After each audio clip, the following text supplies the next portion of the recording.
Okay, peagi otse ülekandes, okay. So, we're doing this for the first time. So, YouTube stream is working now. We're doing this for the first time, so sorry for the glitches. Kõik on õige, töötab juba. Just don't touch the computer anymore. Okay. So, hi and welcome. I'm Lauri. This is my fault that you're all here. Greetings to the people who are watching us on YouTube as well. Feel free to ask questions on YouTube comments. So hopefully we'll have at least Sava here who will raise the hand to, or just make some noise if somebody asks a question, so I can answer the question as well. So today we're going to do the Kubernetes workshop. I'm Lauri.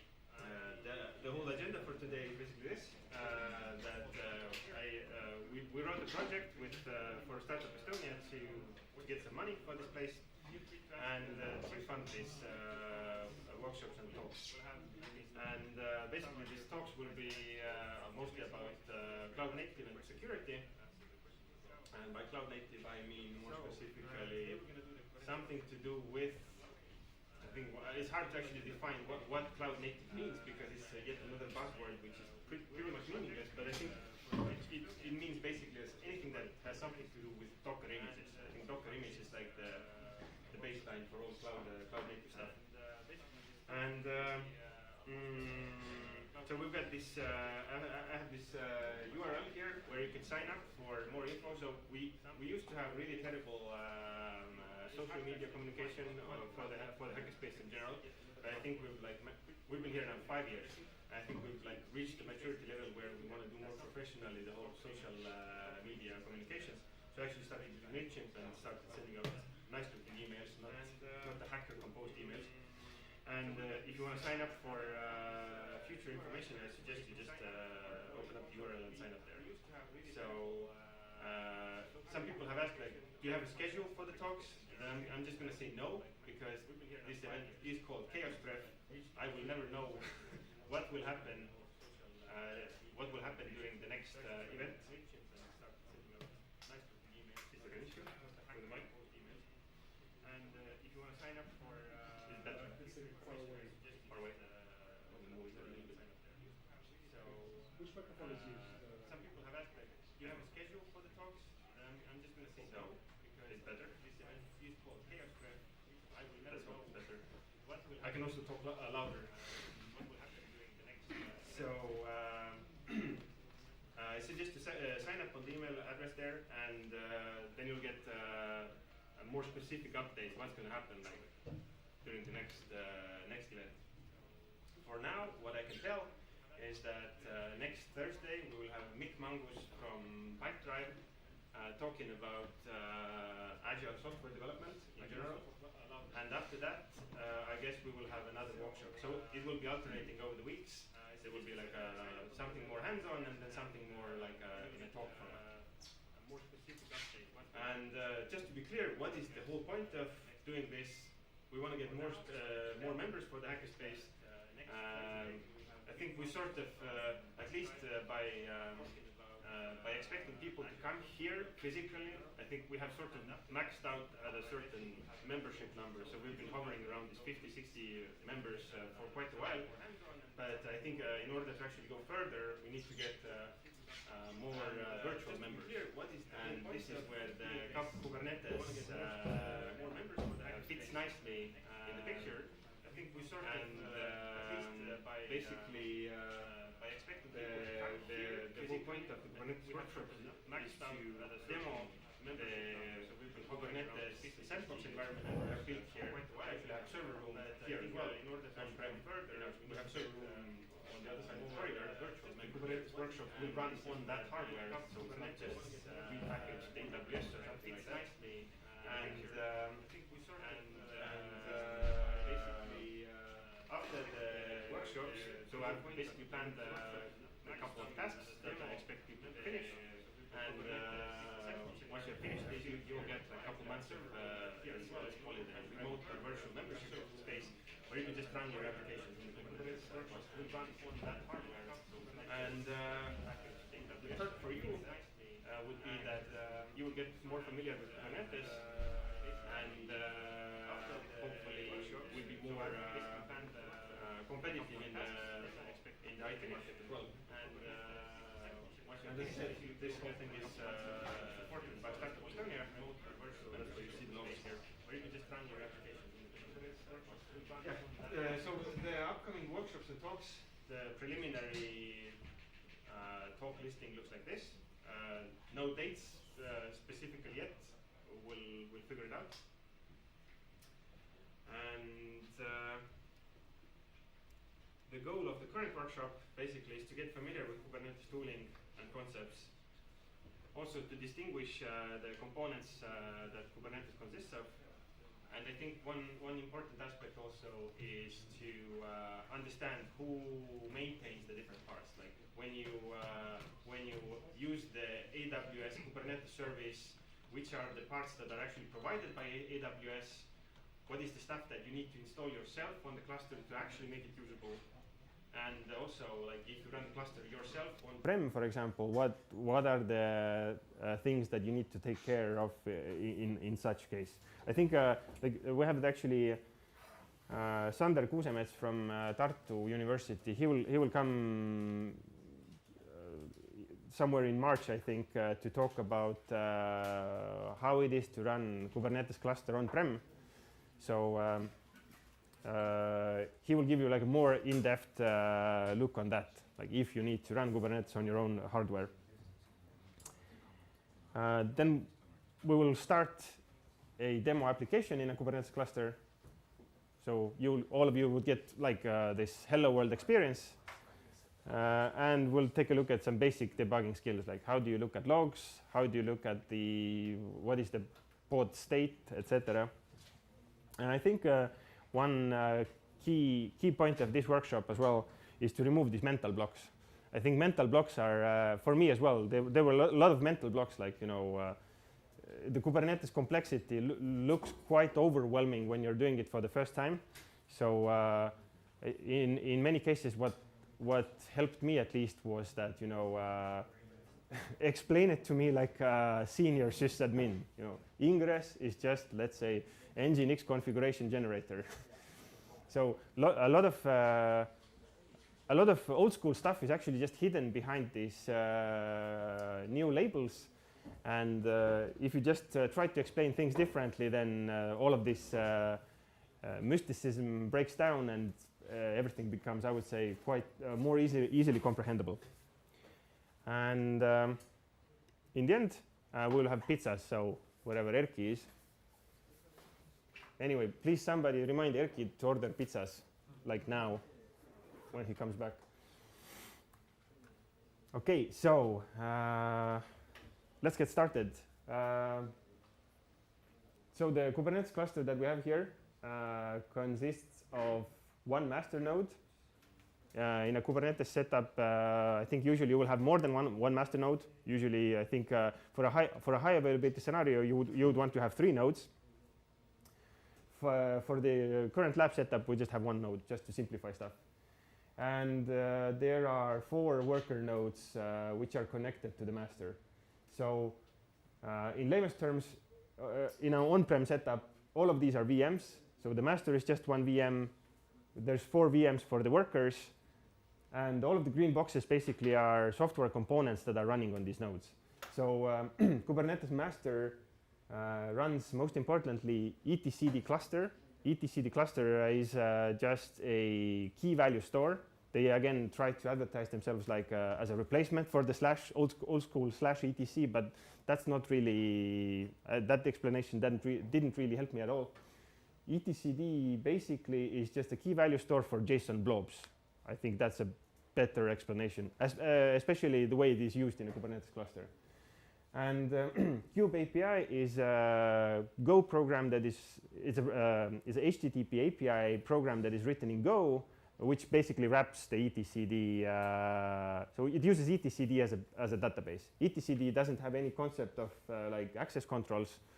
Etcd just has I think it's just a username password login, but Kube API is the one that builds on top of this a decent access control system, so you can have like user groups and distinguish who can access which resources and so forth. And Kubernetes master also hosts core DNS. Core DNS is used to serve the cluster internal DNS. So whenever the software that is running inside your Kubernetes cluster, everything inside that cluster has internal DNS names. They usually end in .cluster.local. So core DNS is the piece that serves these DNS records. And this DNS server will be available for all of your workloads as well. On the Kubernetes master, there's also Kube Scheduler. That is a program which basically observes the so-called deployments. I'm going to explain the deployments in a second as well. And it will place them on the workers. So it's the piece that basically figures out where it can place a specific pod. So it has to consider how much memory it needs, how much hard disk it needs, how much CPU, etc. So this is the piece that runs on the master, and it figures out where to place them. And on every worker node, most important piece is the kubelet. Kubelet is the program. Again, most of the stuff is written in Go. Kubelet is written in Go. Kube API is written in Go. Core DNS, I think even etcd is written in Go. So one of the things that what you notice everywhere is that most of the cloud native stuff is written in Go. And Kubelet is the piece that runs on every worker node. It connects to Kube API, and it basically gets, I think in layman's terms, it gets a listing of pods that it should run. And then it will start those pods on itself. And pod, of course, is just a fancy word for a Docker container. But now comes the difference between Kubernetes and Docker. You will have multiple worker nodes. So with Docker, you're essentially confined to one box. Even with Docker Compose, you're confined to one box. But Kubernetes solves the problem of running the Docker containers on multiple worker nodes. So you can run more workloads, but also you can have them running in a highly available fashion. And it simplifies a lot of the stuff that would otherwise be very complex. By the way, if you're asking like, well, I can use Docker Swarm. Yeah, Docker Swarm exists still, but Docker Swarm is basically deprecated. So I think Docker Swarm will go away eventually soon. And on the worker node, there's of course the container runtime. And by the way, Docker is not the only container runtime. In the cluster that we're going to be using, I use actually this CRIO. And CRIO is what is container runtime interface, whatever, open source probably something. But the point of the CRIO is that it doesn't expose the I think it doesn't expose the Docker socket as such. So you know that this Docker socket is highly exploitable. Basically, whenever you can breach a machine that runs Docker containers, once you get to the Docker socket, you can always start the container with root permissions and mount everything from the host, and then you have owned the machine basically. So the whole point of the CRIO was to have like a replacement that wouldn't be that much exploitable. But the reality still is that on AWS we still use Docker, and I think even the previous on-prem version that we ran here used Docker, but I have now switched to CRIO, and I think it actually also uses less resources on the host as well. So any questions so far? I hope the level of the talk is applicable to most of you. But I mean, like, all good. And the tools that you will be using, we'll use Kubernetes Lens and kubectl. These are the programs which also talk to the Kube API. I have exposed the Kube API on the public internet. We can have a lengthy discussion whether it's a good idea or not. Probably it's not a good idea. But to make life easier, it's on the public internet. Otherwise, you would need to have VPN to access the endpoint to talk to the Kubernetes API. And you will use the kubectl to create new resources in the etcd cluster, which will basically be just, yes, you will be writing YAML manifests, but the YAML is interchangeable with JSON, so the kubectl will internally convert the YAML into JSON, and it will submit it to Kube API. Kube API will perform these access control checks, validation checks, and then if it checks out, it passes I think this JSON blobs into etcd, and etcd is the piece that actually stores the data about the cluster. Okay. So yeah, this is what is known as Kubernetes distribution. That is still probably not 100% correct.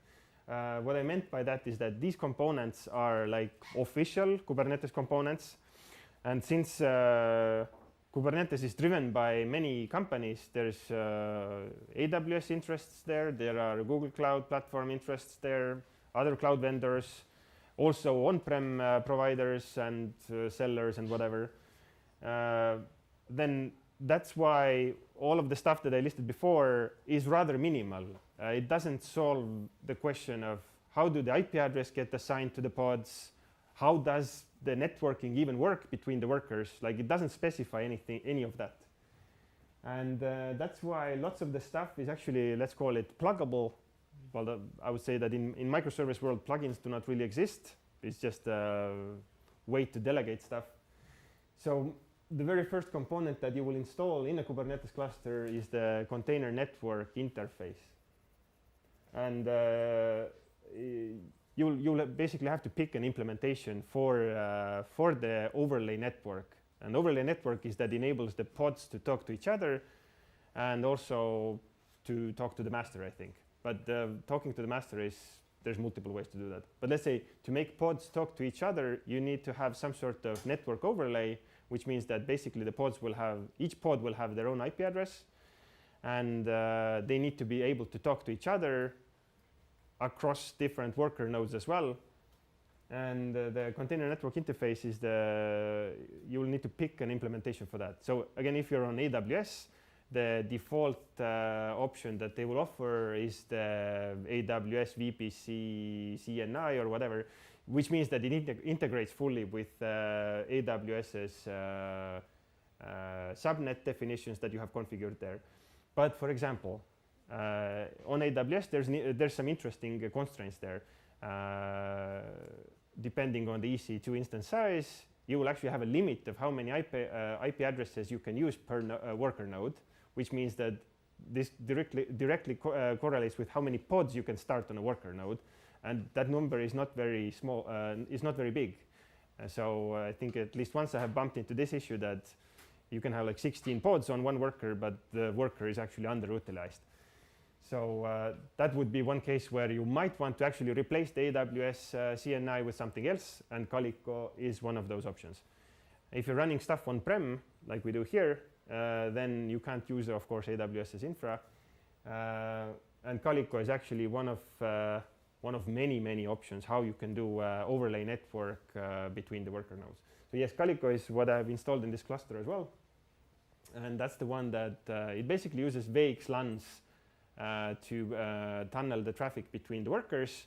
And inside the VXLAN, you will have a whole different subnet dedicated for pods. So pods will get IP addresses assigned from these slices. And of course, you will have a slice of the subnet per worker. So I think it's something like /20 represents like a worker, and then pods will be assigned an IP address from that slice. But the actual subnet is bigger. The actual subnet is like /16 or something like that.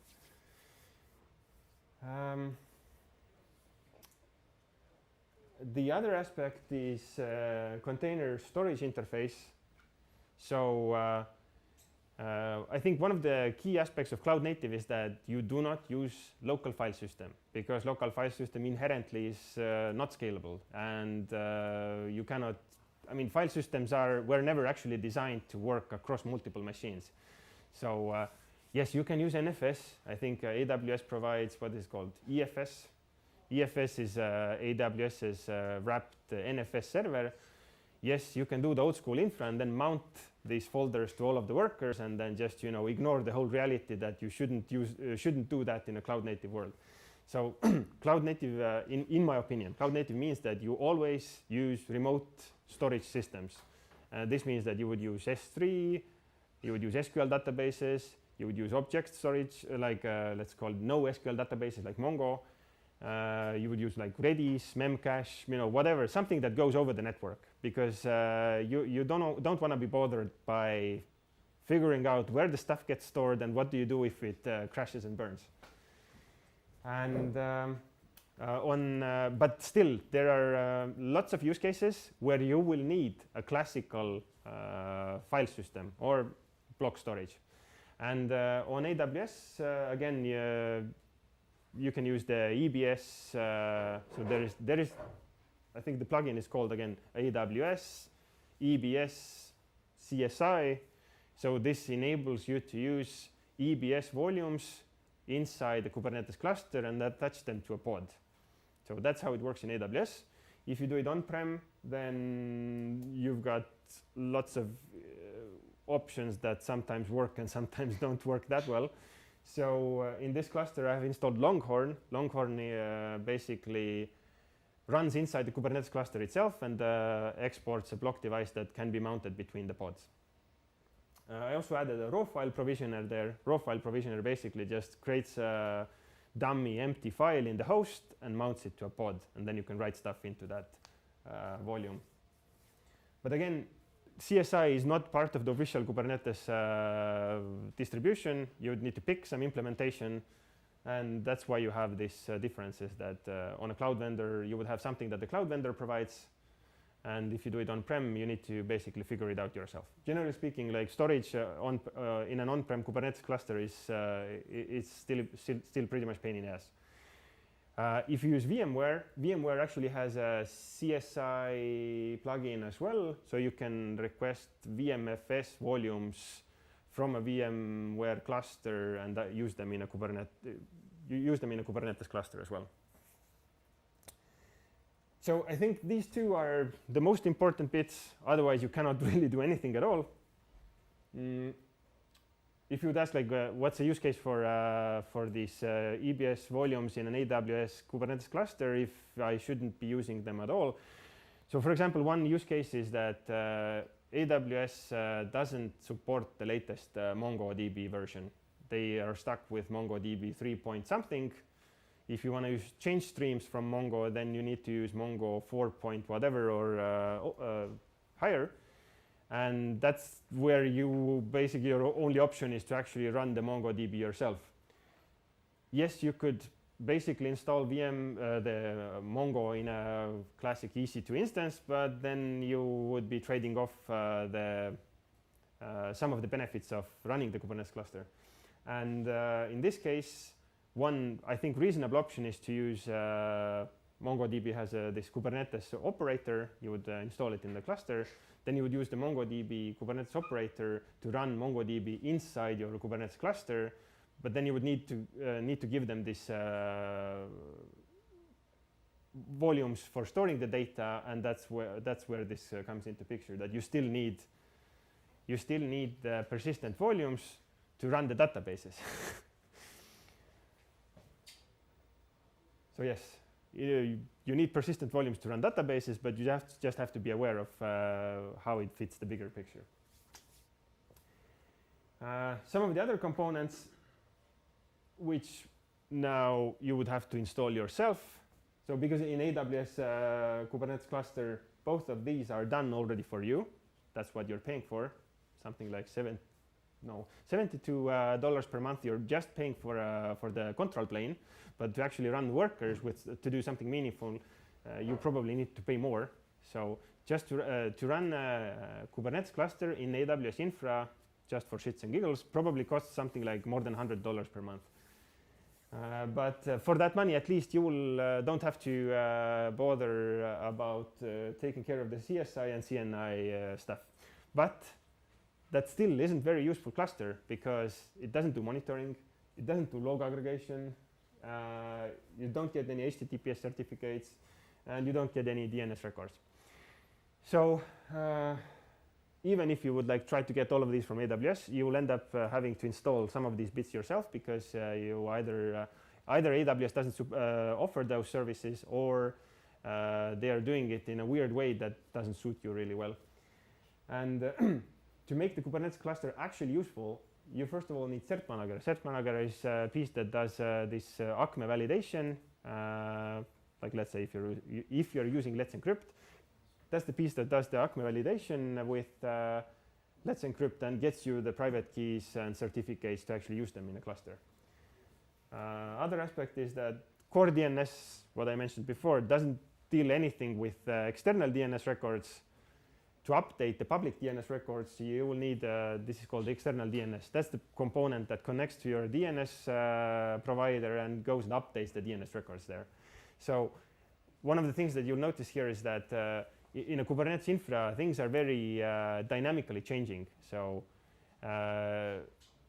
if you're hoping to do Kubernetes with a classic ticket monkey, that there is a guy that you would issue a ticket that please add a DNS record for this IP address, that doesn't work in a Kubernetes world. You need to fully automate this, and the external DNS is the component that achieves that.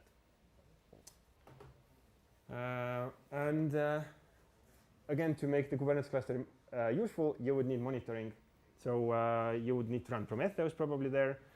Prometheus has lots of tooling that you need to get working properly as well. You need to have node exporters to export host level metrics, etc. How much memory is being used on the host by the pods.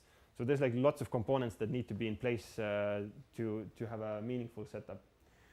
And my favorite ranting topic is logging. So you of course want to have logging in the cluster. Yes, you can put Elasticsearch and Filebeat and Kibana there, but the last time I tried that, it used up 10 gigs of memory. So it's not, I would say Elasticsearch is absolutely unfit for log aggregation. If you want to use readily available stuff, then probably Loki version 2 is most reasonable option for you. So get the Loki 2 running. But in this cluster, we actually have a homemade alternative. So we just basically got drunk and wrote something, and it works surprisingly well. I mean, once I got it working, I haven't touched it afterwards. So it's basically 500 lines of Python that ships the logs into a MongoDB database, and then there's probably 500 lines of Node.js code that streams the logs from the MongoDB and where you can filter. And it works surprisingly well. It hasn't with Elasticsearch. What always happened was that the index rotation somehow fails. It fills up the persistent volumes, and then it crashes, and then you need to go to revive it again. But I don't wanna. I never wanna touch Elasticsearch again. But anyway, if you wanna use a readily available stuff, then Loki version 2 probably is the best option. That's developed by Grafana guys. And it should integrate well with the rest of the Grafana infra. So yes, this is the blue boxes are the stuff that is not part of the official Kubernetes setup. You would need to get them installed somehow separately. Although yeah, CNI and CSI are already provided by the cloud vendors. And I guess today we're just going to focus on very basic stuff.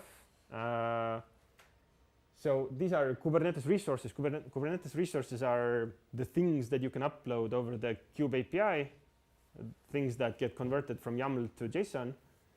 And for a very, very basic setup, we'll just have 2 or more pods. Okay, I guess we'll just put Nginx there. Very basic stuff. Everybody has used Nginx, right? Just going to serve up some static files with Nginx. And starting the pod in the cluster is Erki, kas tellisid ära? Okay, cool. Starting up the pods in the cluster doesn't get you that far. This will just start the Nginx process somewhere in the cluster, but you want to also get the traffic to the Nginx pods. So for this, you will need, first of all, an ingress definition. And the ingress definition, what it does basically, well, it does virtual host routing, but what it means is that we are using traffic ingress controller in this Kubernetes cluster. And traffic is the process that basically listens on the public IP address. When the request hits the traffic, it will look at the virtual host mapping, and it will route it to the right, not pod, but it will route it to the right service. And whenever you create and delete these ingress definitions, it will automatically update the traffic config.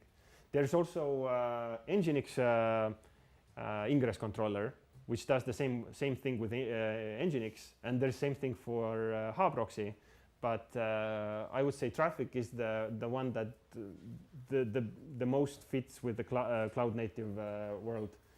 And I think one of the key aspects there is that if you use the Nginx ingress controller, what it does is just monitors the Kube API. If it sees a change, it will generate this new massive Nginx config file that contains all of these virtual host rules, and it basically restarts the Nginx. But the traffic actually integrates correctly with the Kubernetes API. It monitors the rules directly from Kubernetes API, and it doesn't do this dumb config reloading, because it actually has like a built-in support for talking to a Kubernetes cluster. I'll show you the dashboard as well. You can see how it picks up the rules from the Kubernetes cluster. And to make things, of course, more complicated, there is this service definition as well. The point of the service definition is, first of all, to have a service has different ways you can configure this, but if you have pods inside the cluster that need to talk to each other, you want to have sort of a stable endpoint for talking to a pod. And service allows you to define like a cluster level host name for a service, or let's say for pods, so which could be multiple of. So it will do like a TCP level load balancing between the pods. So for example, if you restart the deployment, and now comes the interesting parts of Kubernetes, deployment will first create a new pod. Let's say if you have a version update or a config update or whatever is the case, why you would restart the deployment, it will first create a new pod with the new version or with the new configuration before it starts tearing down the old ones. And the point of this is that you will have no interruptions when you're restarting a service. Because in a classic infra, what happens, you will do systemctl restart nginx, and then you will have this brief, hopefully brief moment when stuff is not being served up. Worst case scenario is that you messed up the config, and then it's actually down for a couple of minutes while you actually fix the config and then restart the service again. But with the Kubernetes, you can actually achieve the situation where there will be no interruptions to the service, because the pod will be started with a new image version or a config, and the service will wait for the new pod to become healthy, and then it will start routing the new TCP connections to this new pod. The way it tears down the old pods, there's also different ways to do this. If everything is configured correctly, then pod will stop accepting new connections. It will serve up the old existing ones, and then it will shut down after like 10 seconds or something like that. And this is how you can achieve a situation where there's no interruptions. There's no client visible interruptions to the service. And that is one of the reasons why service level service exists, or service definition, or service resource, however you want to call it. Any questions so far? Sounds too good to be true, right? So I think I have exactly used up 40 minutes as I planned. So let's now get to the actual workshop part. Open up the dashboard. Let's first see that whether you can actually access the cluster. I think that's the first step. And let's see where you get stuck. I think by the end of today, let's just get the Nginx running, so you get hello world from a Kubernetes cluster.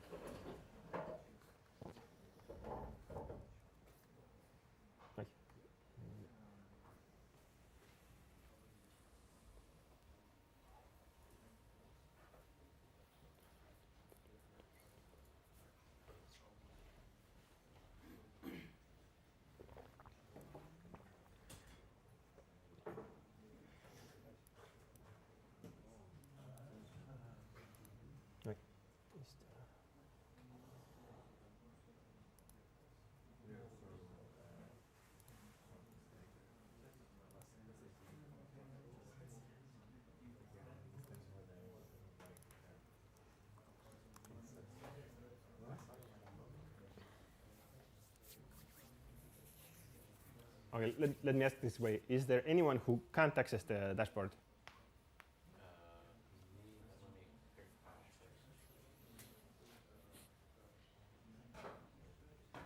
Mul on küsimus selle, et pean panna ka jah, praegu see. Yes, so basically, in order to do anything useful, get the kubectl installed, get the kube login installed, and I think you should have Git as well. So kubectl is the tool that you would use from the command line to talk to the cluster, and kube login is just the plugin for kubectl which enables the OpenID Connect login. But let me add also the link to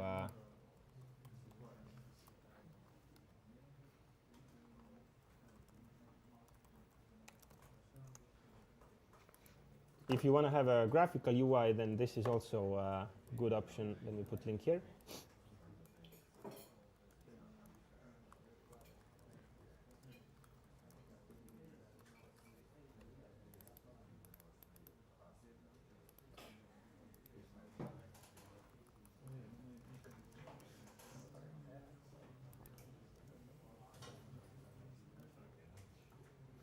Lauri, I have a problem. So what's the problem? 500. You broke the cluster again.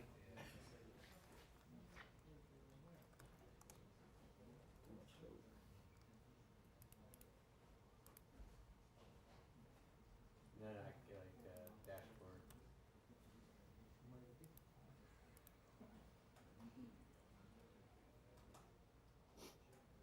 Invalid value. My username is invalid now.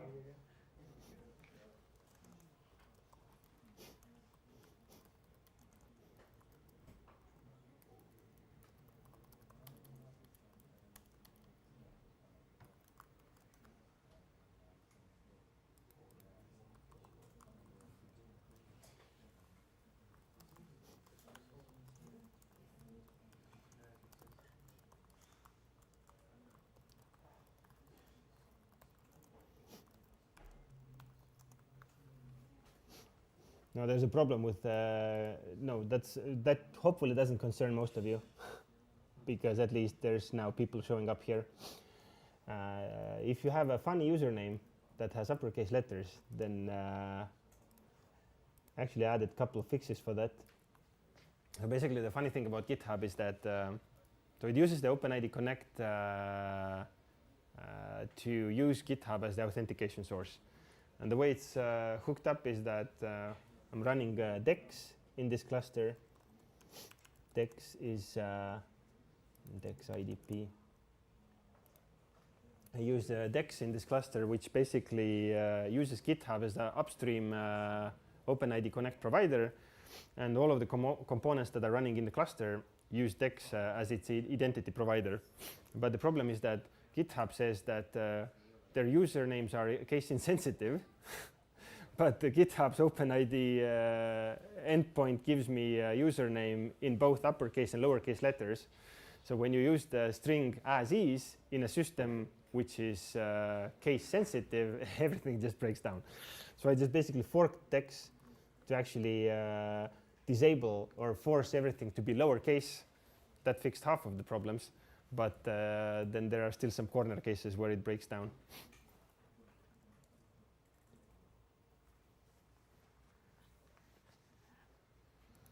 So yeah, if you get 500, then let me know. That's probably related to the same uppercase, lowercase issue. Okay.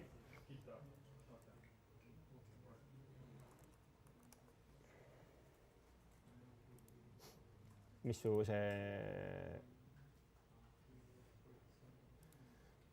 on su kasutajanimi teada, email? Kasutanimi Roland.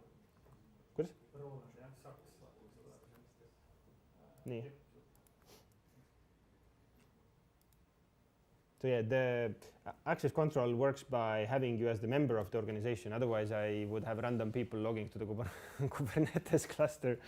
So basically, if you signed up for the workshops and talks in the form that was sent out last week, you should have invitation in the mailbox there's at least 22 people here, or 21 people who haven't accepted the invite. And if you haven't accepted, then check out your mailbox. There should be invite from GitHub.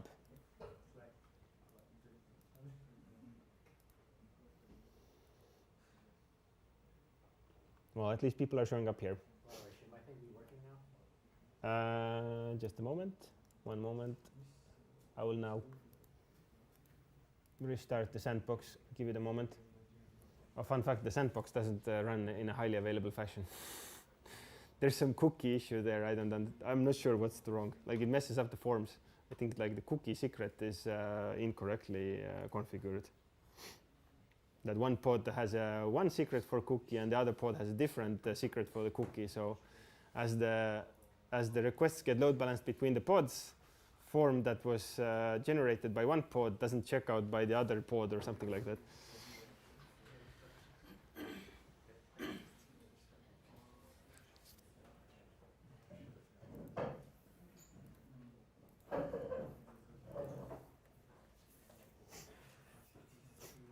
But yeah, if everything works for you, I suggest you also check out install Kubernetes Lens. This is what I'm running here. It's just basically a GUI for Kubernetes. And I think it's helpful when you start with Kubernetes because you can just browse around whatever is in the cluster. Because in the beginning, you don't know even what exists in the cluster. And it also has some nice graphical indications of, if something is not working or if something is broken. Like it shows like the pod statuses here and whatever. Do you have subscription key? No, we just use whatever. How does it show in the UI? They have started asking money very aggressively lately, but I think there's a button here. I'm pretty sure that. Don't you have another button there? Skip something, something.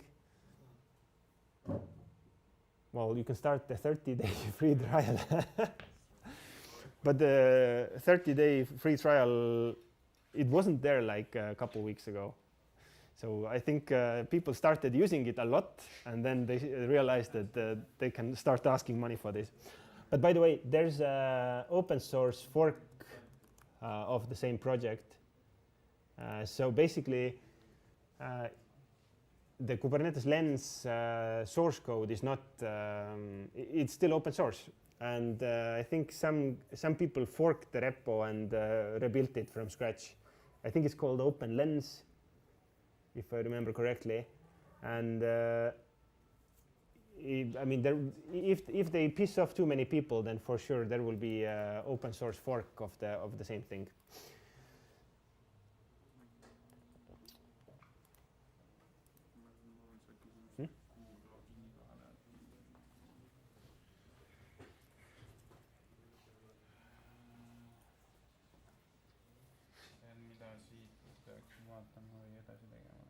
Installi omale, ma nüüd ei tea, millise variandiga siit.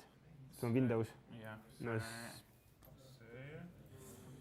Aga ja kui sa crew peale panid, siis peaksid saama sellega installida. siin peab midagi eraldi tegema ka. Okei, läbi. nii, is it already installed? Okei, ehk siis tuleks läbi. See vist on olemas, jah? Siis kui panin. Nii, said kubectl-id peale? Okei. Kohe vaatame edasi. Vaatame, is anyone stuck somewhere? Anything on YouTube?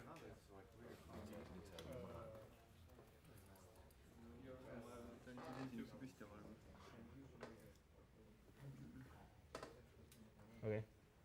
Just keep an eye on it. Anyone stuck somewhere? Okay, looks like we can go forward.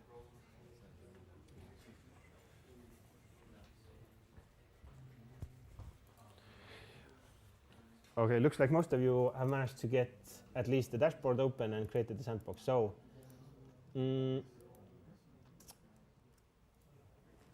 so basically, once you get to the sandbox dashboard, you just hit the Add Sandbox button. Do not, don't change anything here. You don't need to change anything here.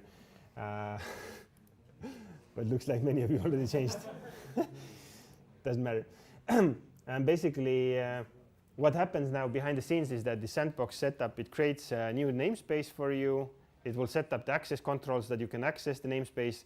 Namespace in Kubernetes is just a way to partition the cluster. It's like a basic primitive to enable multi-tenancy in one cluster, that you can have multiple people using the cluster, running their workloads, and somewhat isolate them from each other. I wouldn't say it's like a full-fledged isolation mechanism, but it's just like one building block for isolating workloads and people from each other. And it will also set up this Docker registry push and pull secrets. This is something that I've been working on for the past weeks, actually. But I think I will talk about this some other time. I think when we will have like a whole workshop on like how you would develop software for a Kubernetes cluster, and that's where I think that's more applicable to talk about. For the sandboxes, I also added here this Prometheus instance option, so you can run your own Prometheus instance. The point is that if you, it's very easy to kill a Prometheus setup just by having lots of metrics with different labels. And that can easily happen when you, for example, have metrics for a URL which is being accessed on a website. So you're supposed to remove the unique identifiers like usernames and IDs and whatever. And if you don't do that, you will easily have like tens of thousands of different metrics, and you can kill a Prometheus instance. And that's why I added the Prometheus here, that when a developer is developing something, then in that case they would only kill their own Prometheus, not the production Prometheus that is actually monitoring the production workloads.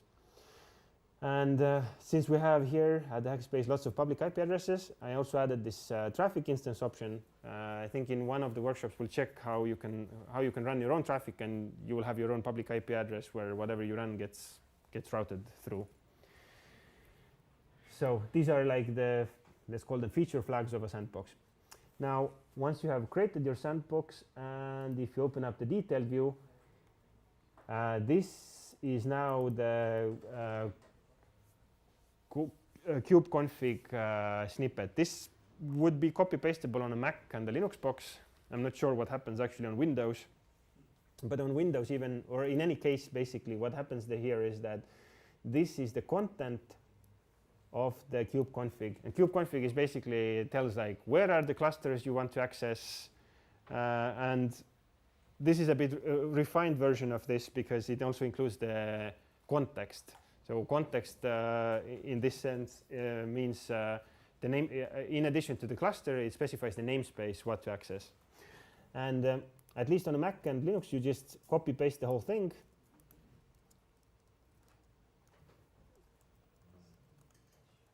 And it will do everything. It will put the content into the right place without mangling the existing contents of kubeconfig. So like, let's say if you have a work cluster configured already on your laptop, if you run this, it should be safe. It should not mangle the configuration that you have there. And after this, you can actually start running these kubectl commands. So when you run it for the first time, it actually jumps to the SSO page and asks you like Kubernetes something something wants to use your account, blah blah blah. That's the OpenID Connect SSO part, and then it would redirect back to well, it will actually shut down the website because the kubectl is still a command line utility. And yeah, if you run some esoteric setup where you have at least there's always some weird guy who runs this what's called this very secure OS with virtual blah. The what? Nix? Or this kubesauce? Yeah, kubesauce was that. Then that doesn't work. So basically, with this kubeconfig, it expects to be able to open up a web browser where you can click the accept button in the OpenID Connect SSO view, and then it shuts down the browser and goes back to command line. So if everything works nicely, you should get somewhere like this. You should be able to run these commands from the sandbox dashboard and you should get, I mean, you shouldn't get errors basically.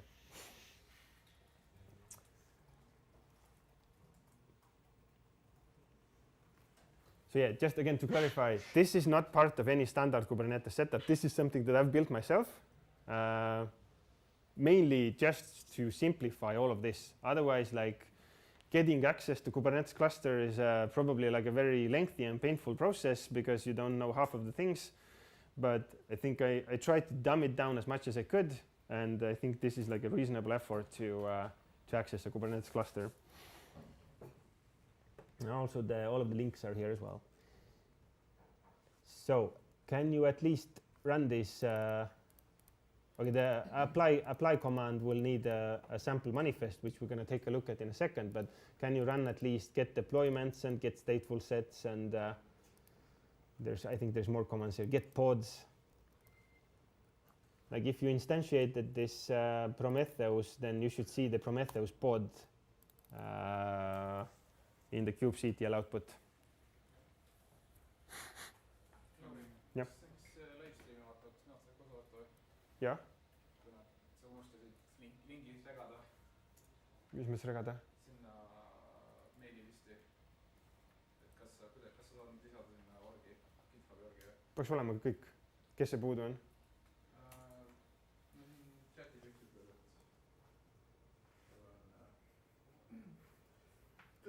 teda ei ole nagu seal, ta ei sign up inud ennast. Mis kasutaja nimi?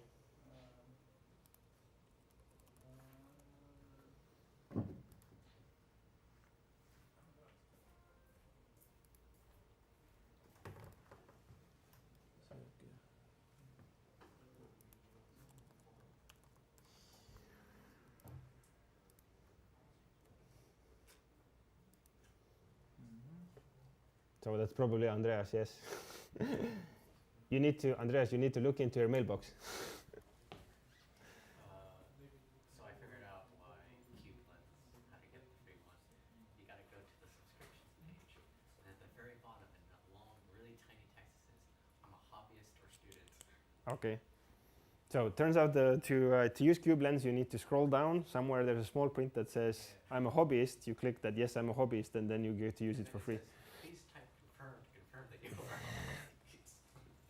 So they really want to get your money, basically.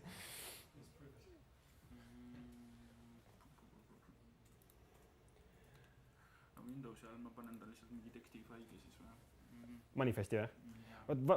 So we're going to take a look at the manifest in a moment. Just make sure that you can actually talk to the cluster with kubectl. Like, can you run kubectl get pods, kubectl get whatever? No resources found is okay response, right? Yes, no resources found is a very good response. It means that you can talk to the cluster, but there is no definitions for your namespace. Nii, Maci peal võiks olla copy paste itav.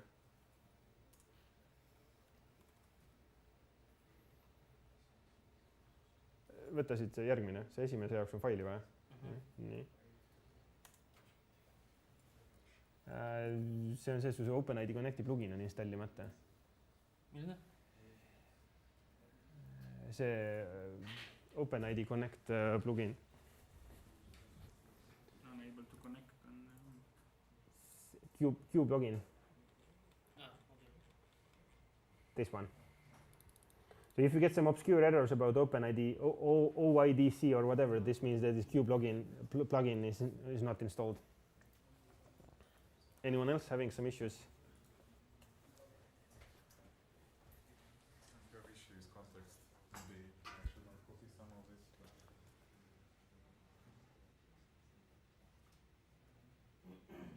Context was not found for specified context. Oh, right. Can you do like an mkdir for this? You want to move this? No. Or Like just do mkdir for this thing. okay, I see kube config, right? Just mkdir.kube. Yeah, that's it. And try again pasting this thing.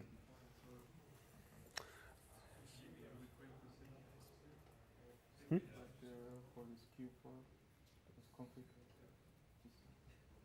Okay, looks like a very common issue, which again I didn't think about, is that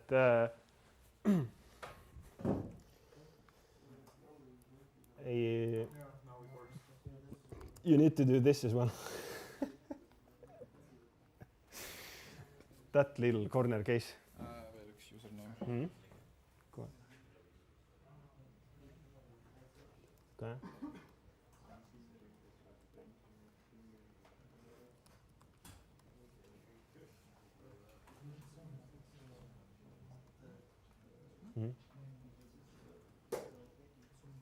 So yes, my script is missing this line. So if you want to run the kubeconfig snippet, it will fail because the .cube folder doesn't exist.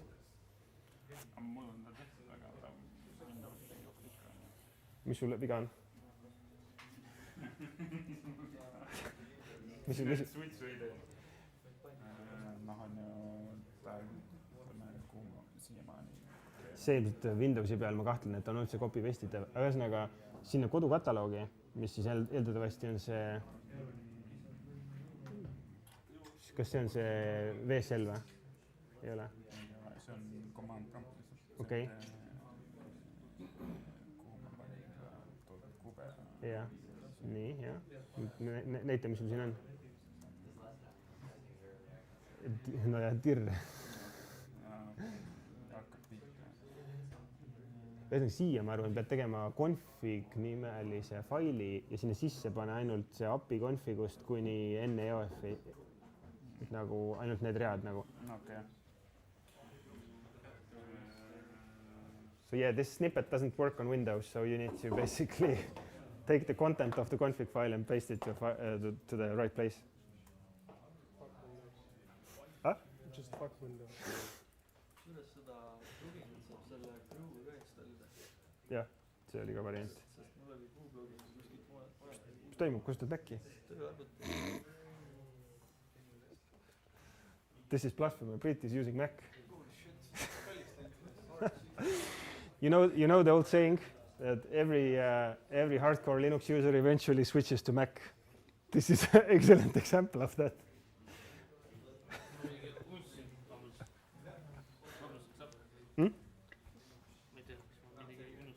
Nii. Nii. Jah, kõik korras, väga hea. Anyone else having some issues? All good? Okay, so let's get something running. So basically, right now the sandbox is empty, mostly. Let's add some applications to the cluster. So I added this this link here. I think you can see it here as well where it is.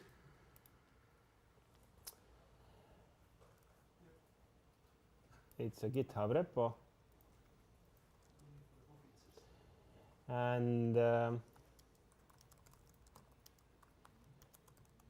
let's actually take a look at the manifest first.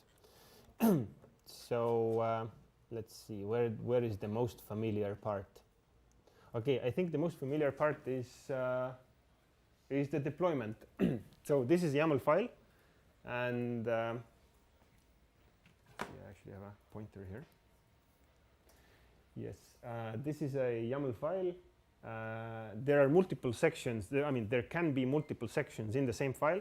You can see that this every section is separated by these triple dashes. Triple dashes, it just means that now begins a new YAML document inside one big YAML file. And most of the stuff here is just, Kubernetes specific, what's the right word? That's a nice way to put this, but there's a better way to do it as well. So it specifies the version of the apps API, says that this is now the deployment definition. Okay, most important bit here is this name metadata. So you can have multiple deployments, and name is the thing that distinguishes them. Names are also unique. Names are unique in the same namespace. But now Kubernetes also has cluster resources, which would be over the whole cluster and those would be unique across the whole cluster. But deployment specifically is a resource that is inside the namespace, and deployment names are unique inside the namespace. So all of you can name your deployment as a foobar, and that is not a problem. Revision history limit, this is something that I just always disable everywhere. So basically it turns out that the Kubernetes can track these deployment revisions itself as well, but the moment you have tracked everything in GitHub or in a Git anyway, because of the GitOps workflow, I would say it becomes pretty much useless.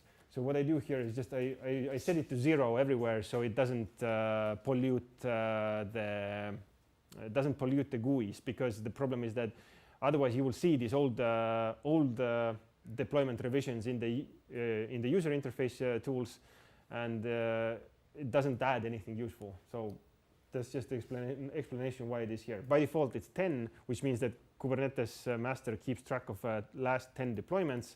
It's like what image version was deployed and whatever. So I just disable all of that.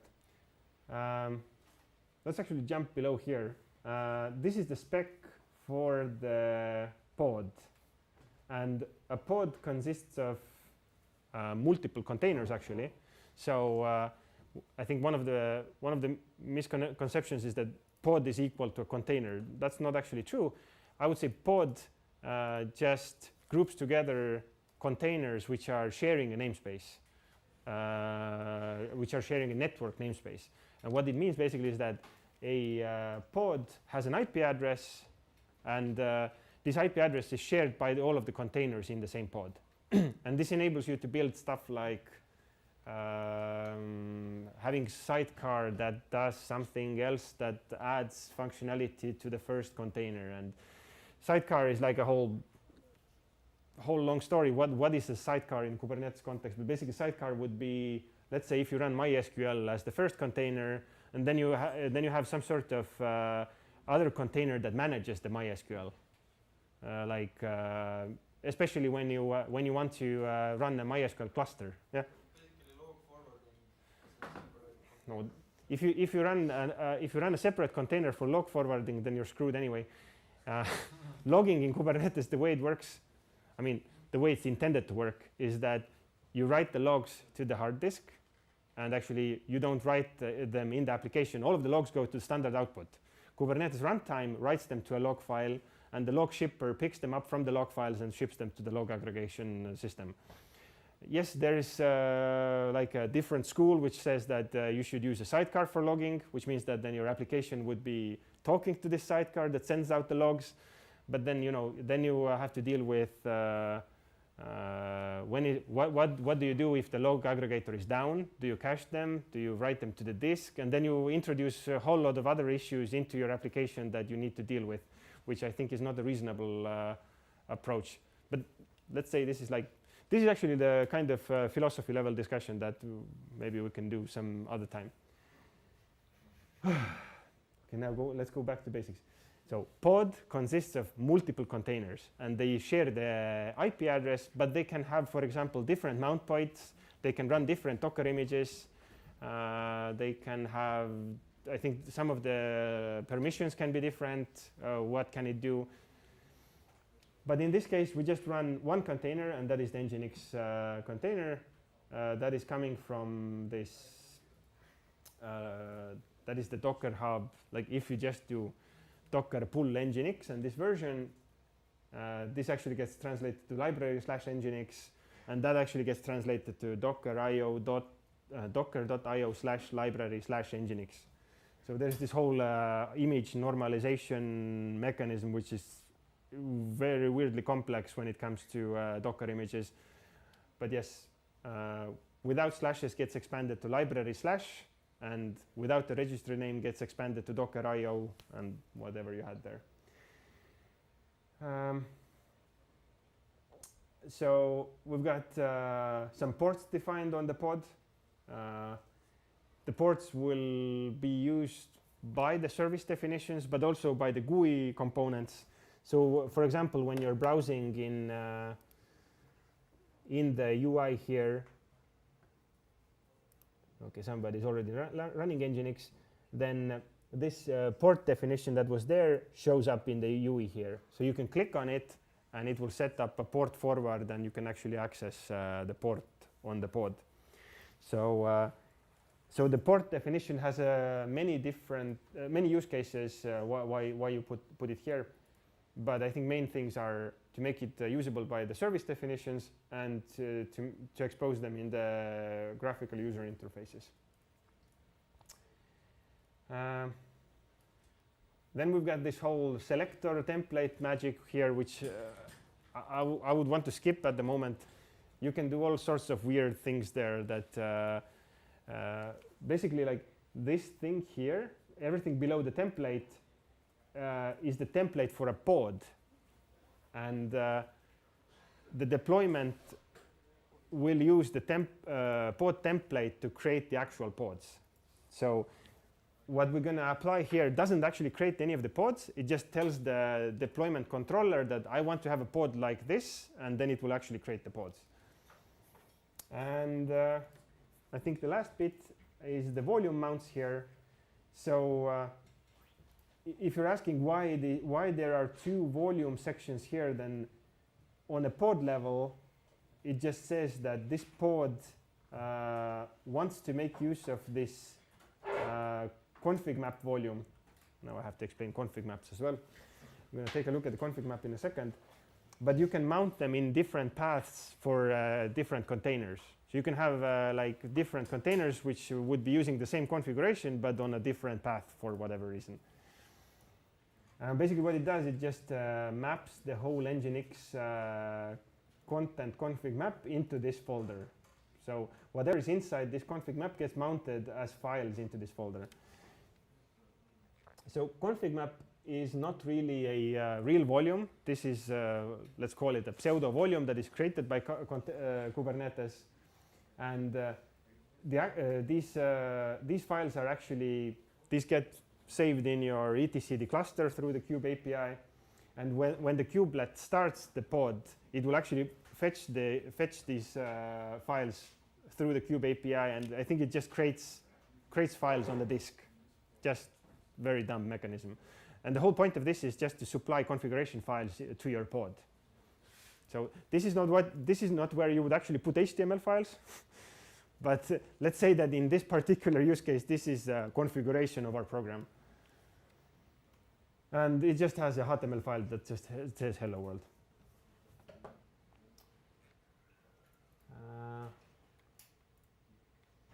Okay, there are two more things to go, and then we can actually start it up. We've got the service definition, which basically says that we have a service called Nginx, and it selects the pod where the application label or app label is Nginx. That's where these selector labels actually come into play as well. Service will select the pods between which to load balance based on the labels of the pods. It just says that there's a port 80 on these pods between which it will do the load balancing. This is the TCP level load balancing, like inside the cluster. And the last piece of the magic is in ingress definition. Ingress definition basically tells the traffic that is listening on a public IP address that please respond to this Nginx whatever blah blah blah host name and route it to a service Nginx on a port 80. So traffic will make a connection to the service. It will make a connection to service, which will then do load balancing based on this Kubernetes CNI, and it will end up in a pod. And you can also do this path level mapping here. So it's pretty much like, as I said before, it's like glorified Nginx configuration wrapper. Okay, let's replace this. Let's put like Lauri here. I think traffic actually should be traffic should be this one, and that should be this one. Let me see if it works. And the way you would apply this is that you just do kubectl apply. Now you would use this also the context from the dashboard. So that's why you have the command snippet here.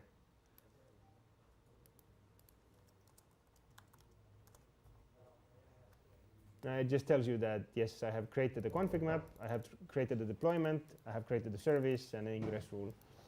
And then in the kubelens, or you can also use kubectl, it shows that Nginx pods were started 60 seconds ago.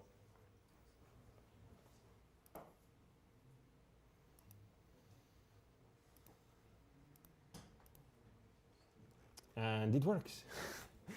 So basically, try to get this running yourself. A few bits that I changed here was this ingress class and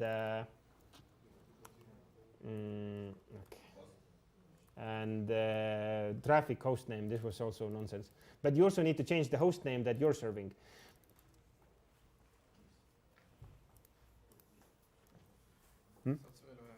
Veel. Kohe. Mis nii? Mingi militaarvennad? Juba on olemas. On olemas. Ma arvan, et peab acceptima selle invite'i sealt.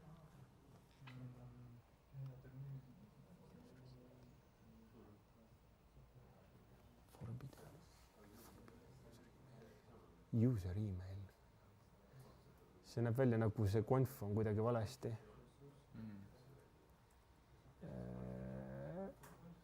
Ei, see on nagu invite on olemas, aga nagu ma ei ole siukest veateadet kunagi näinud. User email. Ma tean võib-olla, mis siin juhtunud on. Ega ta seda confi ei muutnud?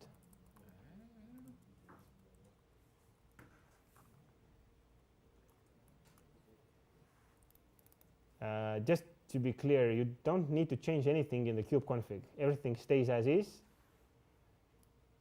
Like, if you get some weird errors, then probably it means that you have manually changed the kube config file. The logs both say that when you try creating Nginx and when I try creating Nginx, that the endpoint Nginx already exists. Are you using the context as well? Yeah. No, it did the same error for yours as well just now. The what? Same. Workloads overview.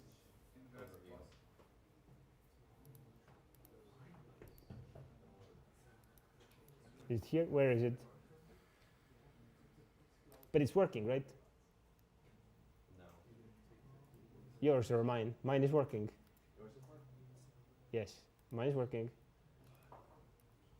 Mine doesn't. Yours doesn't. Why?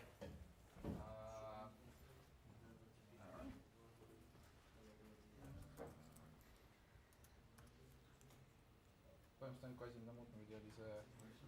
Siia panen shared ka. Ma pushin need välja ka. Ma pushin need uuendused ka. Ma pean seda pustada ära, jah. Jah, sinna pane oma mingi nimi asemele. Let me push the updates for this as well. All right, yes.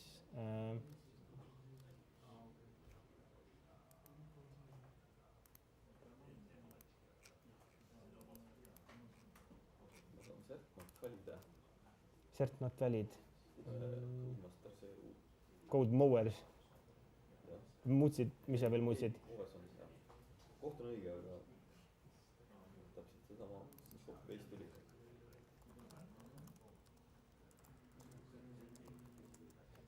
Mul oli need ka muutsid ära. Clash on shared ja target on see, mida ma pushin kohe. No, target,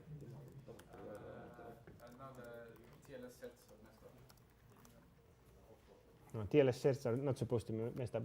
No, like kubectl apply nagu failib.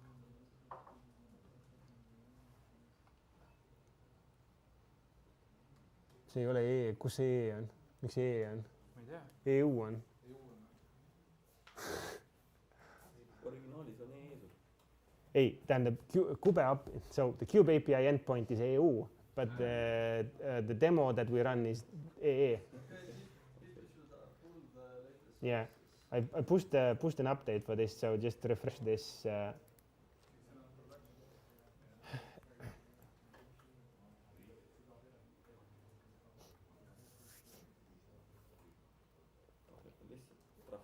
Yeah. So basically, what this says is that this ingress class tells the ingress class tells, so you can have multiple traffic instances in the same cluster, and in the traffic configuration options, you have configured which ingress classes it should monitor, and the one that runs on the .ee domain, this is the one that has the string shared configured, which means that all of these lab setups that we do, those should have class shared, so it would be picked up by this traffic that I have configured. And this external DNS target tells which CNAME record to create for your application. So basically, this line would create a CNAME record nginx blah blah blah, which would point to traffic.codemorphs.ee.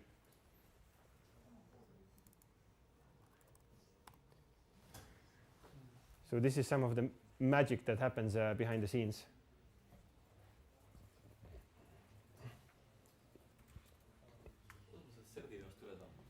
nii, vaatame, näita, mis sul selle konfis on.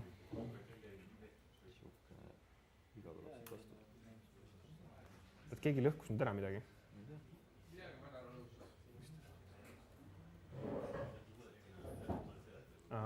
oot.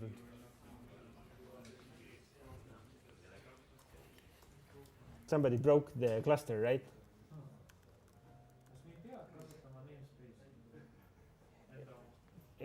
Kasutad seda, mis sul siin on. So whenever you apply config, use the context which is specified here. I bet now somebody used the one without the context and they messed up something, right?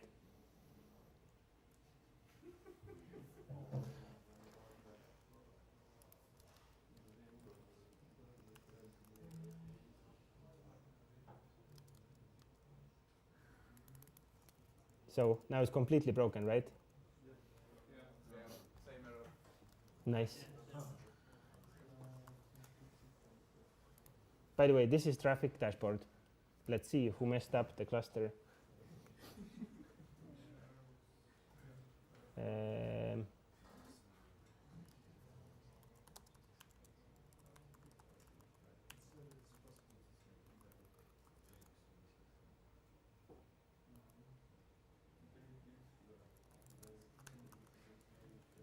That is valid for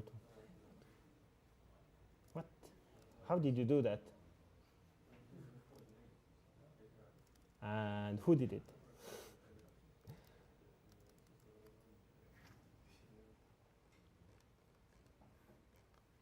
Let's see, how quickly can I figure it out? So probably this external DNS cert was replaced to .u. So basically, you're accessing the cluster through cube.codemorphs.eu, and did somebody use like a, I'm not even sure what. Did somebody use just the string cube or something? No. Honestly, I'm not sure. What the heck?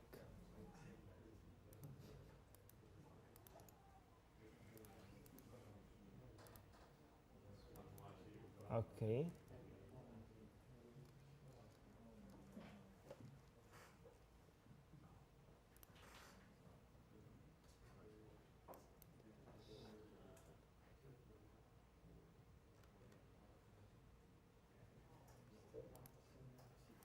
It's like demo effect to the max, right?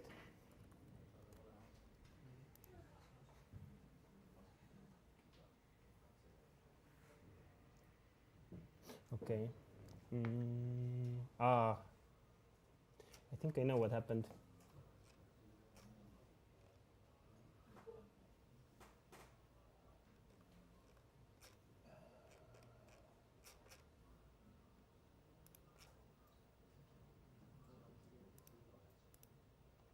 No, that doesn't explain. I'm not sure what happened.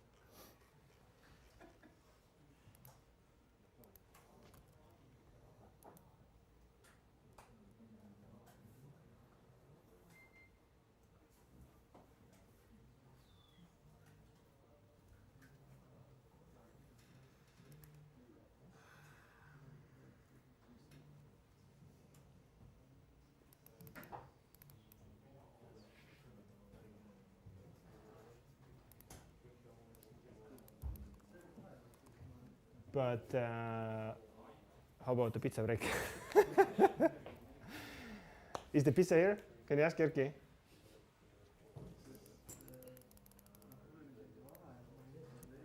Sorry. Yeah. Maybe no. Because ma pushin, mitte pushin, aga panin selle application Nii. by default oli. Nii. Aga see ei ma ei kujuta ette, kuidas see ära lõhub selle. Ja mul tuleb kõik created. Ja no, aga Aga ma panin see. See variant ei ole, et siin selle cloudi asemel, kui sai EU pandud, siis ta... Ei, see otsib, missugust serti kasutada. Praegu nagu see, et siin nagu... Praegu nagu see case, et see sert, mida Kube API kasutab, see on nagu katki. Ära vahetatud, jah. Pitsa on olemas, või?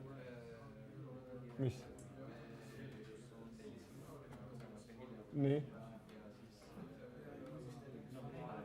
Okei, aga millal jõuab umbes? 8, või? Okei. Ei, pole olla.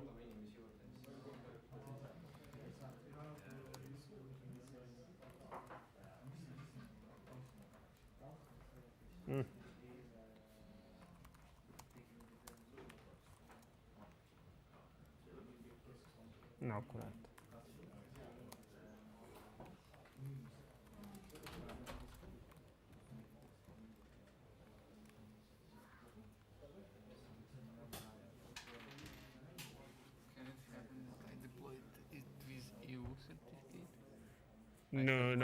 No. Okay, but mine is working. Yours is working. Yeah. Sergo. No, like the problem is that the cert of this one is swapped out, and I think mine also keeps working. Yeah, it keeps working. The problem is that something swapped out the cert for this API endpoint.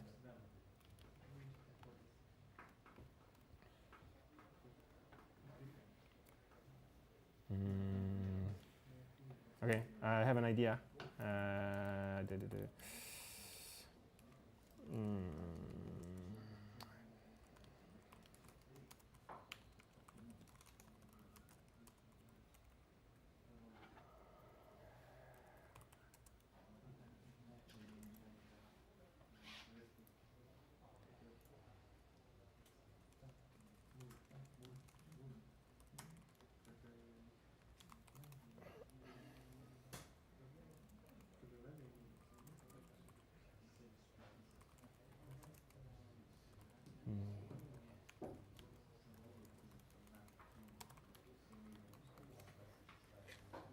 Okei, teeme siukse triki.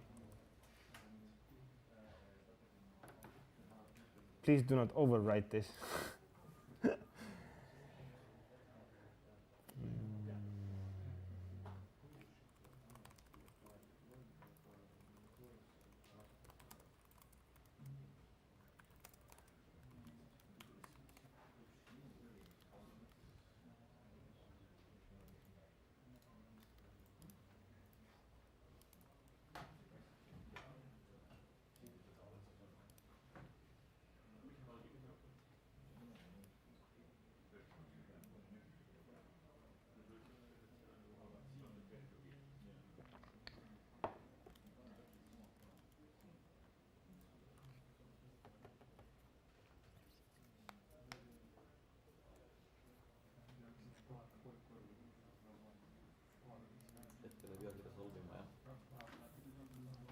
Mis, on teenes ka katki või?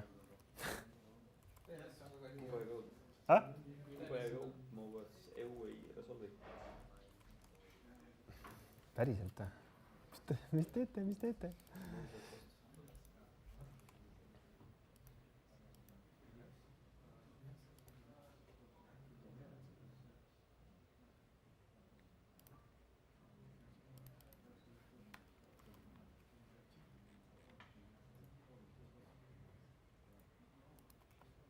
Ei resolvi, mis mõttes ei resolvi?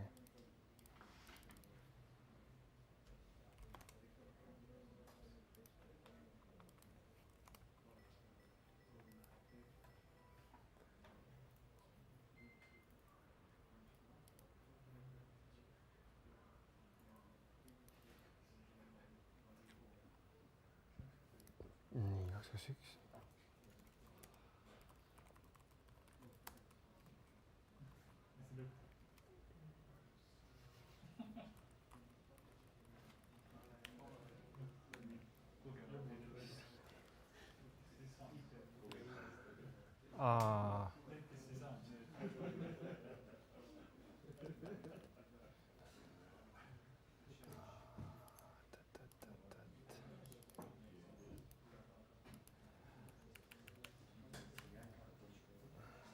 oota, mitu traafikut meil siin üldse on?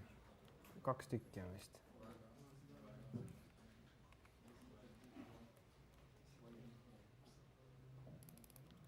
Nii. Kas nüüd normaliseerub või? No nii. See läks korda, aga kas see tuleb ka?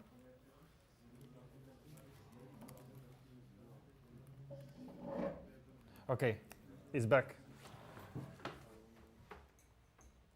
But what happened? Let me see.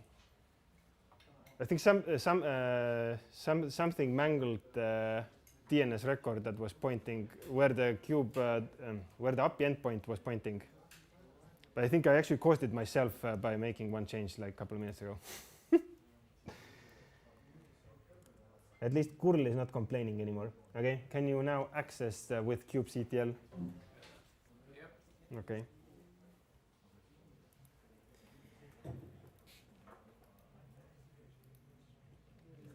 So basically, where were we? Get this Nginx lab running, get the hello world on your screen. Veel üks GitHubi kasutaja, kes tahab. Mis see on kasutaja? Ei. See for sale in Tartu. Kirjutas mulle otse emaili. Fun stuff.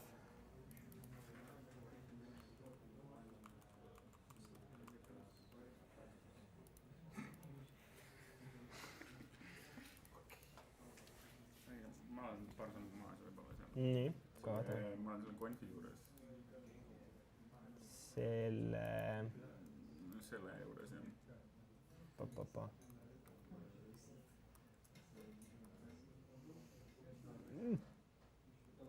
Võib ütle. Nii, ütle, mis? No seal on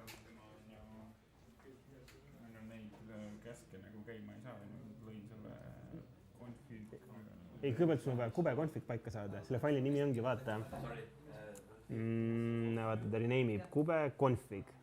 See sisu peab minema config nimelise faili sisse. Lihtsalt config? Jah. Nii. Ja, looks good. Nii, sa said käima? Ei. Sul on võib-olla cache itud, proovi uuesti. Tegin maha. Nii, nüüd läheb. Tapsin ära. Jah. Okei, nüüd lõpuks tuli. Okay. Nii, töötab, jäi. Jah, läks täitsa. No, saite tööle? Jah, kuidagi siin läbi ime.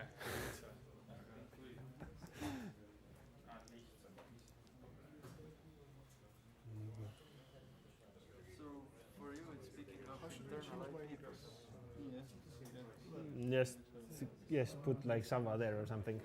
Yeah.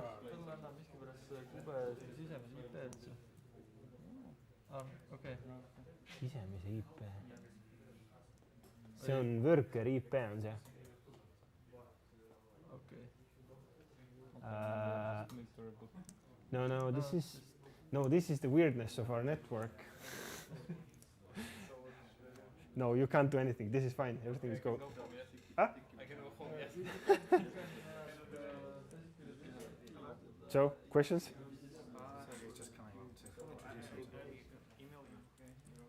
Where's the computer?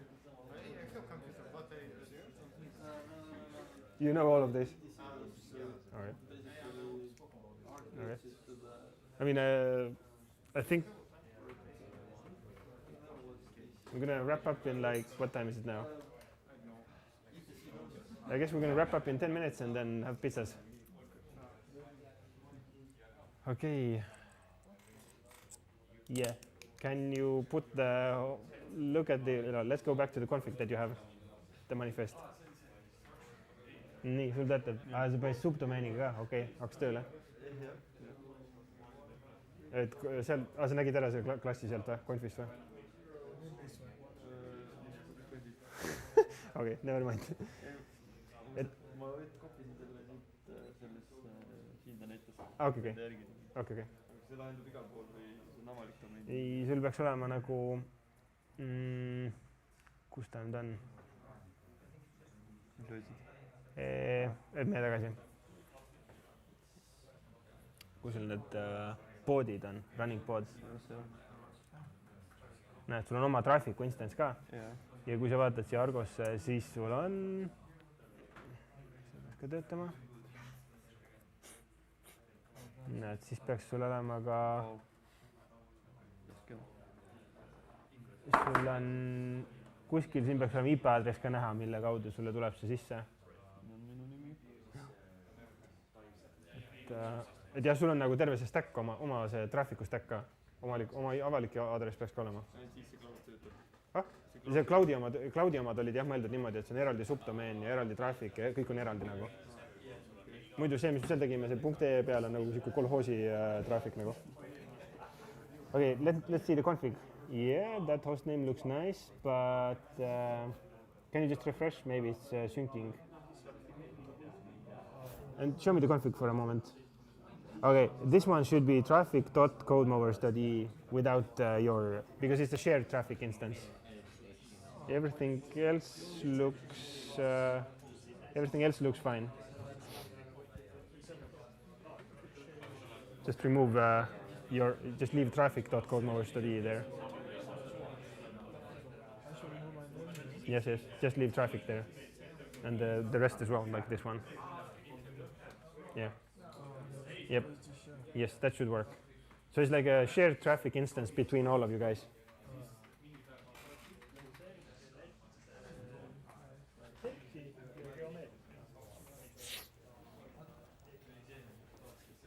So, looks like most of you got it running. Just like to recap what we did, you can use the Kubernetes Lens or getpod, kubectl getpods. Then you can see that the Nginx pods are running. They are probably running on different hosts, but not necessarily. We don't actually have any anti-affinity rules here. Anti-affinity rule means that pods should be scheduled on different hosts. So basically, the way the pods get scheduled by default is that based on how much resource is being used by the pods, and it doesn't guarantee any high availability in that sense. So yes, a more correct way, for example, in this scenario would be that you would have a pod anti-affinity rule that would use the host name as a key to make sure that the pods get scheduled on different hosts. So when I go to the server room and pull a cord on one of the servers, everything should keep running without any interruptions. The other aspect here is that you got the HTTPS certificate, so it checks out. You don't get any red padlocks. Right now it uses a wildcard cert. That's the way it is configured for the shared traffic. In the sandbox feature flags, we had this dedicated traffic instance. If you check that one, what it will do is that it will actually set up a new wildcard certificate for the subdomain, and it will it will start up a new traffic instance which will use that wildcard certificate. But don't do that at the moment, because we can easily max out the let's encrypt limits, and then I think you can do like 50 new certs per week. So if everybody does that, then you will max out these limits quickly. The other aspect is that let's see what happened on the DNS level. So on the DNS level, we have what did we have? Nginx, Lauri, Traffic, Codemowers, EE. So is there a way to do what is it? How can you short minus short? Plus short. Okay, but that's not useful. Okay, let's just, anyway, I use the dig command. Everybody knows dig command, right?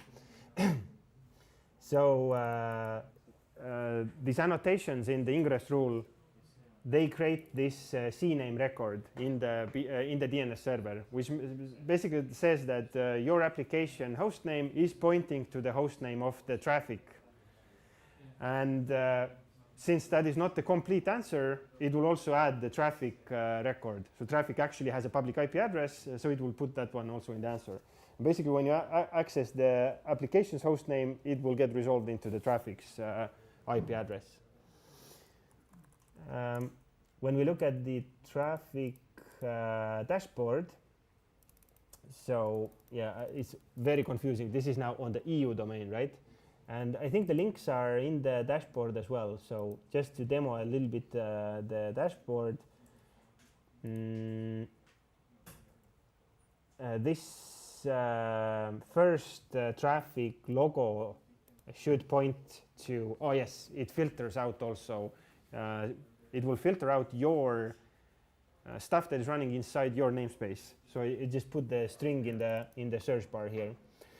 And these are the rules that are now picked up by traffic from the Kubernetes API. So you should see all your applications here. If you remove the filter, you will see everyone else's as well. So we are sharing one traffic instance. So this is like one of the reasons why I like traffic as well. It has a nice dashboard where you can visually see stuff and debug stuff as well. I think it became particularly useful when we were doing canarying at work. So we were like rewriting some components, and we wanted to route just a fraction of the traffic, like network traffic, into the new version that we had just written. And traffic has a first of all nice way to define this, that just send 1 out of 10 requests into the new pod. And it was very easy to see here in the dashboard what was configured or what was effective at the moment, and also the manifests where it was really nice to be able to describe this in a manifest, that I just want to have a fraction of the traffic being routed to a new version that I'm rewriting, just to make sure that I didn't make breaking changes in the code.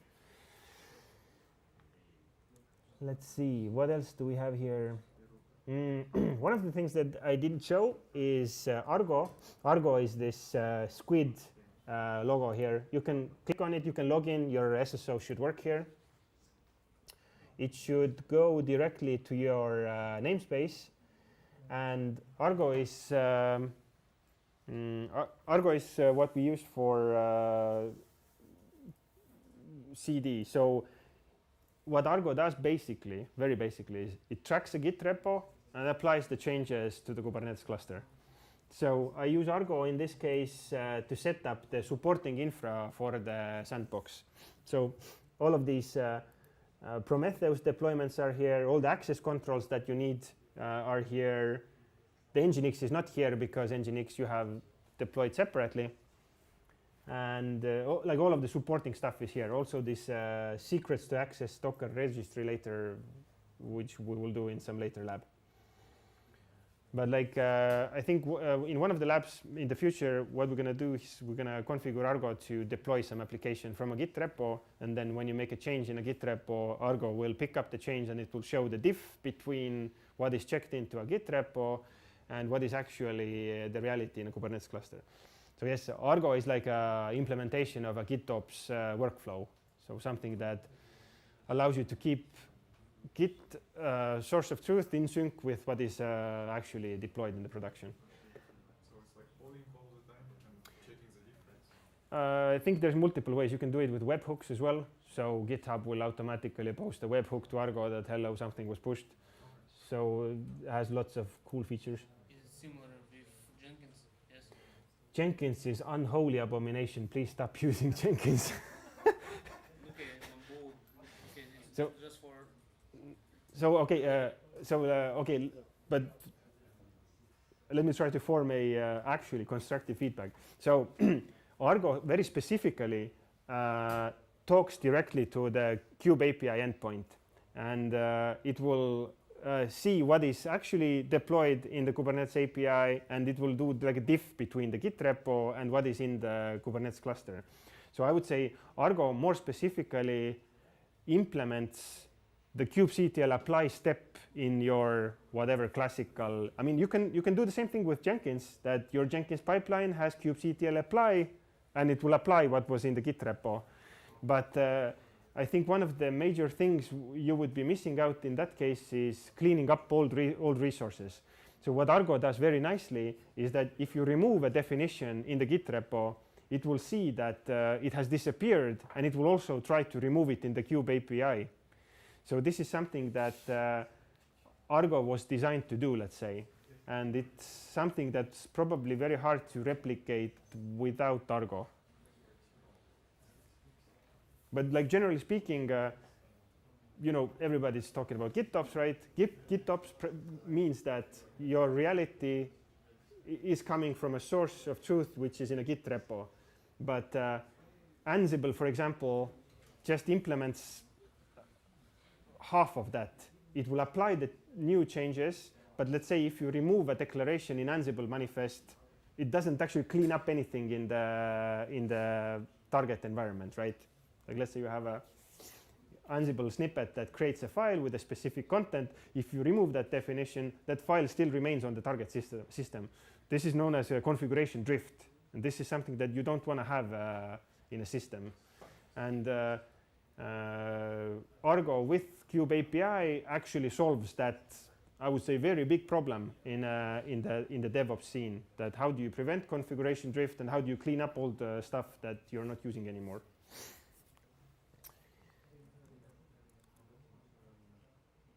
Okay.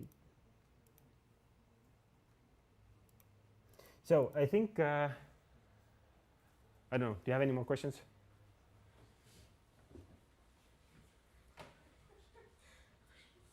I hope this was like everybody understood what we did. Yes, everything looks familiar, right? I mean, even if you haven't used Kubernetes and have done something with Docker at least once, then should be applicable. But yes, to be honest, lots of the infra. I mean, I think it took me like 2 years to set up everything that is here, just like the supporting infra. So that is, I think, the pitfall with Kubernetes is that, I will set up all of this. No, you're not going to set it up in like 2 months even. It will take, in practice, like even if you know everything, it will take something like half a year to actually set up the infra, move the workloads into Kubernetes, and start with like training people to actually migrate as well. Because in the beginning, what happens there as well is that, okay, the new DevOps guy, he will move all of the workloads into Kubernetes, but then you have the long tail of actually retraining people to use kubectl and to acknowledge them where they should check if something doesn't work, etc. So learning curve is very steep. That's the biggest problem. But on the other hand, I don't want to do infra ever again the old way. Never. I will never go work for a company where they don't use Kubernetes. I would even go that far as saying that even if they use Ansible for something else, I don't want to work in a company that still uses Ansible for something else. Like let's say if we have like a fraction of the infra still running in the old way. So yes, I think this concludes the training. For the pizza and mingle, I have here, I guess you wanted to see something fancy, right? I have this game 28 image. So I think if you just replace, also you wanted to see how the traffic gets load balanced between different pods, right? I didn't show you any of the cool stuff. But I guess this is a good opportunity that during the pizza and mingle, you just try to run something else. So like I think the game 28 2048 is on this is accessible at that address, and that just runs this thing.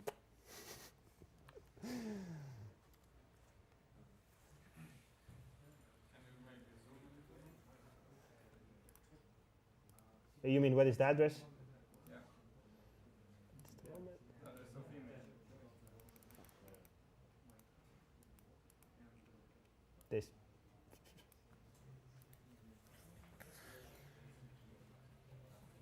Okay, any more questions on YouTube? Nope. Okay, I hope everybody got that little good feeling that, yes, I got something running in a Kubernetes cluster. By the way, just a question, like how many of you have actually or haven't used Kubernetes before at all? Okay, like 10 people, excellent. So I think this went into the right place. And yeah, I will have a couple more workshops to show, first of all, I want to do another workshop later on stateful workloads like databases. I think I didn't want to jam it here because it's a longer one anyway. Like with the classical file system also, but also with some databases. I've set up some pretty nice way to use databases here, so I want to show that as well.